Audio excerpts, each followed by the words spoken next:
Our first honoree's name is synonymous with both Yeshiva University and New York City basketball. An innovator of the game of basketball, he is credited with being one of the first coaches to have his teams run motion offenses and use trapping defenses. He won 202 games as coach at YU and mentored some of the great coaches in the rich history of New York City basketball, including Red Holtzman, Lou Carnesecca, and longtime YU head coach Johnny Halpert. In his honor, YU annually holds the Red Sarachek Invitational Basketball Tournament, which brings in 20 teams from across North America to this campus. Additionally, each year at the Athletic Awards banquet, we present the Red Sarachek Award to the men's basketball player that best exemplifies the teamwork, dedication, and selflessness associated with Bernard. His legacy at YU is assured and will live on forever. Here to accept the honor is his grandson, David Blittner, our first inductee, the late Bernard Red Sarachek.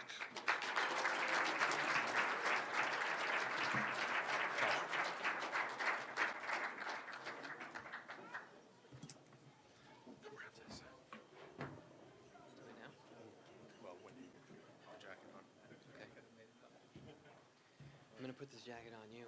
Okay? Yeah, I think so. Thank you for being here. By placing this jacket across your shoulders, we hereby induct Bernard Red Sarachek into the Yeshiva University Athletics Hall of Fame.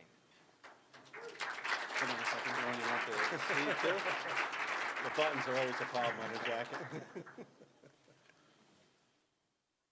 One jacket on top of another is good. It's very warm. It's very cool in here too. This is the black. Thank you very much.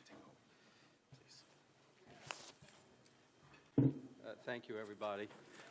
On behalf of my grandfather and his family, I would just like to thank Yeshiva for bestowing this honor on him. Yeshiva and his players meant an enormous amount to him, second, and a very close second, only to his own family.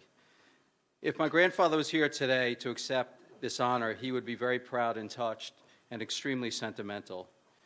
I actually cannot believe he's passed 11 and a half years ago. I can hear his voice and feel his presence still. In my office, I have actually only 2 framed articles. One is a New York Times article from 1978 when he was honored by Yeshiva University when he retired as a coach. And the second is an article by Steve Jacobson in Newsday that Steve wrote about him in December of 1988 after my grandfather suffered a heart attack and after that's entitled The Best Coach Who Ever Lost. I love the Jacobson article, and everybody should try to read it. And when people read it in my office, it gives me a chance to proudly talk about my grandfather. Lou Carnesecca once said that Yeshiva was the birthplace of modern basketball due to my grandfather's ball handling innovations. Coach Carnesecca went on to say that I cannot think of any man who had more influence on coaching basketball in the city of New York or anywhere in the country. And this is just a snippet of the accolades you can find about my grandfather's influence on modern basketball. Pretty high praise for a coach of Little Yeshiva University and high praise of his players. There are so many stories about Yeshiva not having a home gym and the basketball team playing and practicing in high schools, gyms, and churches, gyms throughout the city. Stories about the innovations he made to the game of basketball and the litany of famous coaches who came to watch his yeshiva teams practice. Many of his innovations are mainstays today, and the origin is here at Yeshiva. The 4-man stack inbounds play, 2-2-1 full court press, change of direction, also known as the backdoor. The Red Series, a series of plays that busted 2-3 zone, and anybody who watched Chris Mullen in the 1980s play for St. John saw how it worked beautifully. And how about the Yeshiva motion offense, the original motion offense, albeit some refer to it as the Princeton offense. And this is just a small sampling. Grandpa was not Orthodox or really an observant Jew, but he was one of the proudest Jews and supporters of Israel I have ever come across. Could he have coached big-time college basketball or in the NBA? Of course he could have. I recall once he told me that he was offered the first Knicks coaching job, but he turned it down. Wasn't the brightest move, but...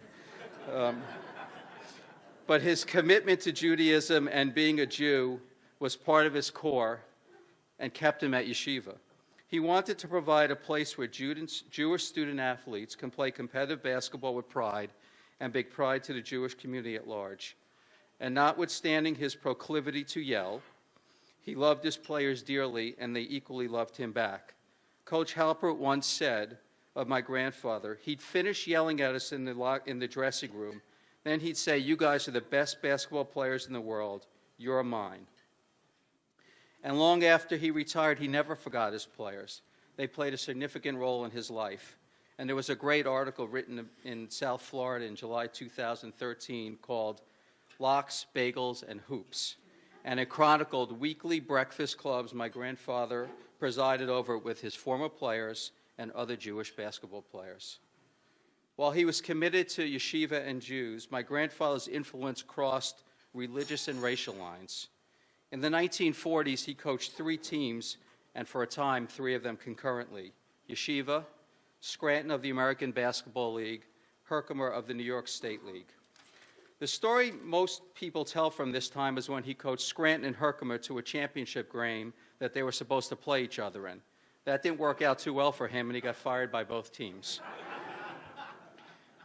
But what I found most compelling from his coaching during this time was while at Scranton, he was the first professional basketball coach to have more than one black player on his team, and he was the first professional basketball coach to play more than one black player at the same time.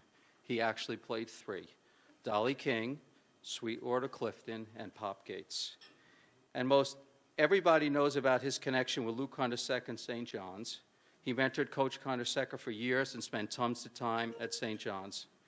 And speaking of Catholic schools, Xaverian High School in Bay Ridge, Brooklyn is coached by Jack Alesi. Jack forged a close relationship with my grandfather. My grandfather mentored Jack. When Jack's Xaverian team won the New York City Catholic League Championship in 2004, Jack flew his team to Florida and gave the championship trophy to my grandfather. And how about Xaverian has an annual Christmas high school basketball tournament named after my grandfather. We all know about Yeshiva's Red Sarachek basketball tournament, but think how compelling it is that he crossed religious lines. There's a great high school tournament at Yeshiva for Jewish kids to play basketball in, and a Catholic high school basketball tournament named in his honor. I'm sure we can go on and on about stories about my grandfather and his influence on basketball and his players in Yeshiva. While I at least believe he belongs in the College Basketball Hall of Fame and the Professional Basketball Hall of Fame, being part of the inaugural class of Yeshiva's Athletic Hall of Fame would probably mean more to him and be more special. It signifies the pride he had as a Jew and the love for his players, and that meant the world to him. I miss him. I miss him greatly, and I would have loved for my kids to have a chance to know him and just watch a basketball game with him. Thank you all again for this great honor.